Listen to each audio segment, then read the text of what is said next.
ब्रह्मा, विष्णु और महेश के संबंध में हिंदू मानस पटल पर भ्रम की स्थिति है।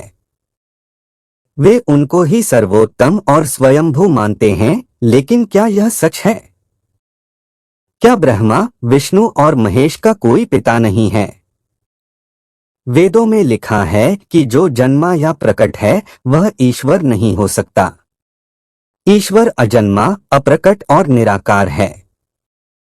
इसी जानकारी को आज हम इस वीडियो के माध्यम से जानेंगे।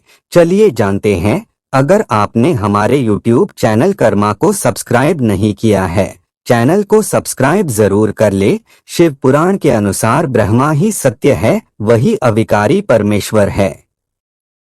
जिस समय सृष्टि में अंधकार था, न जल न अग्नि और न वायु था, तब वही तत्सद ब्रह्म ही था जिसे श्रुति में सत कहा गया है। सत अर्थात अविनाशी परमात्मा। उस अविनाशी परब्रह्म काल ने कुछ काल के बाद द्वितीय की इच्छा प्रकट की। उसके भीतर एक से अनेक होने का संकल्प उदित हुआ। तब उस निराकार परमात्मा ने अपनी लीला शक्ति से आकार की कल्पना की, जो मूर्तिरहित परम ब्रह्मा है। परम ब्रह्मा अर्थात एकाक्षर ब्रह्मा, परम अक्षर ब्रह्मा। वह परम ब्रह्मा भगवान सदाशिव है। अर्वाचीन और प्राचीन विद्वान उन्हीं को ईश्वर कहते हैं। एकांकी रहकर स्वेच्छा से सभी ओर विहार करने वाले उस सदाशिव ने अपने विग्रह शरीर से शक्ति की सृष्टि की, जो उनके अपने श्रीअंग से कभी अलग होने वाली नहीं थी। सदाशिव की उस पराशक्ति को प्रधान प्रकृति, गुणवती माया, बुद्धि तत्व की जननी तथा विकार रहित बताया गया है। वह शक्ति अंबिका, पार्वती या सती नहीं कही गई है। उसको प्रकृति, सर्वेश्वरी, त्रिदेव जननी, ब्रह्मा, विष्णु और महेश की माता, नित्या और मूल कारण भी कहते हैं। सदाशिव द्वारा प्रकट की गई उस शक्ति की 8 भुजाएं हैं। पराशक्ति जगत जननी वह देवी नाना प्रकार की गतियों से संपन्न है और अनेक प्रकार के अस्त्र शक्ति धारण करती है। एकाकिनी होने पर भी वह माया शक्ति संयोगवशात अनेक हो जाती है। उस शक्ति की देवी ने ही लक्ष्मी, सावित्री और पार्वती के रूप में जन्म लिया और उसने ब्रह्मा, विष्णु और महेश से विवाह किया था। 3 रूप होकर भी वह अकेली रह गई थी। उस कालरूप सदाशिव की अर्धांगिनी है दुर्गा। उस कालरूपी ब्रह्मा सदाशिव ने एक ही समय शक्ति के साथ शिवलोक नामक क्षेत्र का निर्माण किया था। उस उत्तम क्षेत्र को काशी कहते हैं। वह मोक्ष का स्थान है। यहाँ शक्ति और शिव अर्थात कालरूपी ब्रह्मा, सदाशिव और दुर्गा यहाँ पति और पत्नी के रूप में निवास करते हैं। इस मनोरम स्थान काशीपुरी को प्रलयकाल में भी शिव और शिवा ने अपने सान्निध्य से कभी मुक्त नहीं किया था। इस आनंदरूप वन में रमण करते हुए एक समय शिव और शिवा को यह इच्छा उत्पन्न हुई कि किसी दूसरे पुरुष की सृष्टि करनी चाहिए, जिस पर सृष्टि निर्माण का कार्यभार रखकर हम निर्वाण धारण करें। ऐसा निश्चय करके शक्ति सहित परमेश्वर रूपी शिव ने अपने वामांग पर अमृत मल दिया। फिर वहां से एक पुरुष प्रकट हुआ। शिव ने उस पुरुष से संबोधित होकर कहा, वत्स, व्यापक होने के कारण तुम्हारा नाम विष्णु विख्यात होगा। इस प्रकार विष्णु के माता और पिता कालरूपी सदाशिव और पराशक्ति दुर्गा हैं।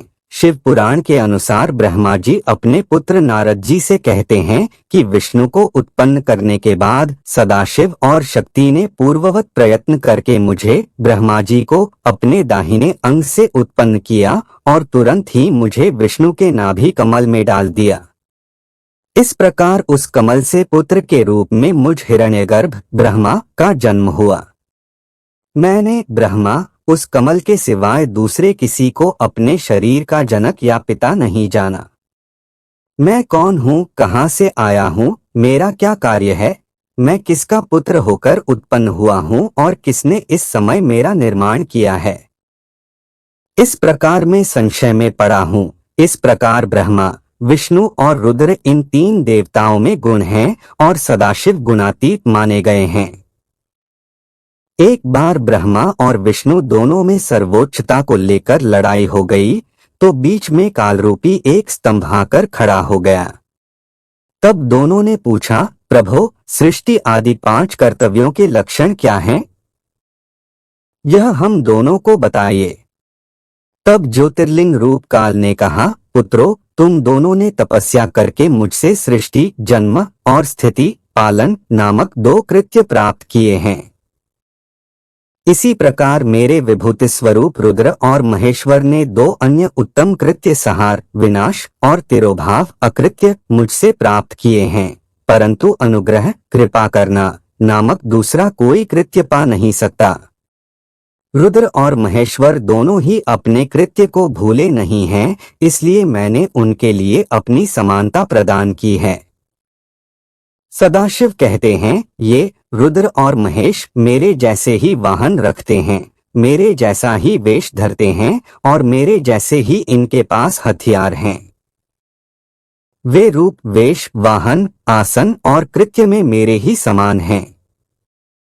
कालरूपी सदाशिव कहते हैं कि मैंने पूर्व काल में अपने स्वरूप भूत मंत्र का उपदेश किया है, जो ओंकार के रूप में प्रसिद्ध है, क्योंकि सबसे पहले मेरे मुख से ओंकार अर्थात प्रकट हुआ। ओंकार वाचक है, मैं वाच्य हूँ और यह मंत्र मेरा स्वरूप ही है और यह मैं ही हूँ। प्रतिदिन ओंकार का स्मरण करने से मेरा ही सदा स्मरण होता है। मेरे पश्चिमी मुख से अकार का, उत्तरवर्ती मुख से उकार का, दक्षिणवर्ती मुख से मकार का, पूर्ववर्ती मुख से बिंदु का तथा मध्यवर्ती मुख से नाद का प्राकट्य हुआ। यह 5 अवयवों से युक्त पंचभूत ओंकार का विस्तार हुआ। अब यहाँ 7 आत्मा हो गई, ब्रह्मा, परमेश्वर से सदाशिव, सदाशिव से दुर्गा, सदाशिव दुर्गा से विष्णु, ब्रह्मा, रुद्र, महेश्वर। इससे यह सिद्ध हुआ कि ब्रह्मा, विष्णु, रुद्र और महेश के जन्मदाता कालरूपी सदाशिव और दुर्गा हैं। ये बातें अन्य पुराणों में घुमा फिरा कर लिखी गई हैं, जिससे कि भ्रम की उत्पत्ति होती है। भ्रम को छोड़कर सभी पुराण और वेदों को पढ़ने की चेष्टा करें तो असल में समझ में आएगा। मनगढ़ंत लोक मान्यता के आधार पर अधिकतर हिंदू सच को नहीं जानते हैं। गीता प्रेस गोरखपुर द्वारा प्रकाशित देवी भागवत पुराण के पहले स्कंध में नारद जी से कहते हैं कि तुम जो पूछ रहे हो, ठीक यही प्रश्न मेरे पिताजी ब्रह्मा ने देवाधिदेव श्री हरि विष्णु से, जो जगत के स्वामी है, उनसे किया था। लक्ष्मी जी उन देवाधिदेव, देवों के देव की सेवा में रहती हैं। कौस्तुभ मणि से जो सुशोभित हैं, जो शंख, गदा और चक्र लिए हुए हैं और जिनकी 4 भुजाएं हैं, वे पीतांबर धारण करते हैं। वक्ष स्थल पर श्रीवत्स का चिन्ह चमकता रहता है। एक बार इन देवाधिदेव को तपस्या करते हुए देखकर ब्रह्मा जी ने इनसे पूछा कि भगवान, आप 2 सभी देवों के देव हैं। आप सारे संसार के शासक होते हुए भी समाधि लगाए बैठे हैं। आप किस भगवान का ध्यान कर रहे हो? ब्रह्मा जी के विनीत वचन सुनकर भगवान श्रीहरि उनसे कहने लगे, देवता, दानव और मानव सभी यह जानते हैं कि तुम सृष्टि करते हो, मैं पालन करता हूँ और शंकर, रुद्र संहार किया करते हैं। किंतु फिर भी वेद के पारगामी पुरुष अपनी युक्ति से यह सिद्ध करते हैं कि रचने, पालने और संहार करने की ये योग्यता जो हमें मिली है, इसकी अधिष्ठात्री शक्ति देवी है। उस शक्ति के अधीन होकर ही मैं इस शेषनाग की शैया पर सोता और सृष्टि करने का अवसर आते ही जाग जाता हूँ। मैं सदा तप करने में लगा रहता हूँ, क्योंकि उस शक्ति के शासन से कभी मुक्त नहीं रह सकता। कभी अवसर मिलता है तो लक्ष्मी के साथ अवसर बिताने का सौभाग्य प्राप्त होता है। मैं कभी तो दानवों के साथ युद्ध करता रहता हूँ और अखिल जगत को भय पहुँचाने वाले दैत्यों के विकराल शरीर को शांत करना मेरा परम कर्तव्य हो जाता है। मैं सब प्रकार से उन्हीं शक्ति के अधीन रहता हूँ और उन्हीं का कार्य किया करता हूँ। ब्रह्मा जी, मेरी जानकारी में उन भगवती शक्ति से बढ़कर दूसरे कोई देवता नहीं। देवी भागवत पुराण में दुर्गा जी कहती हैं कि देवी हिमालय को ज्ञान देते हुए कहती है कि एक सदाशिव ब्रह्मा की साधना करो, जो परम प्रकाश रूप है। वही सबके प्राण और सबकी वाणी है। वही परम तत्व है। उसी अविनाशी तत्व का ध्यान करो। वह ब्रह्मा ओंकार स्वरूप है और वह ब्रह्मलोक में स्थित है। तो साथियों, अगर आपको हमारी वीडियो पसंद आई हो तो वीडियो को लाइक करके चैनल को सब्सक्राइब और बेल आइकन को अवश्य दबाएं। धन्यवाद।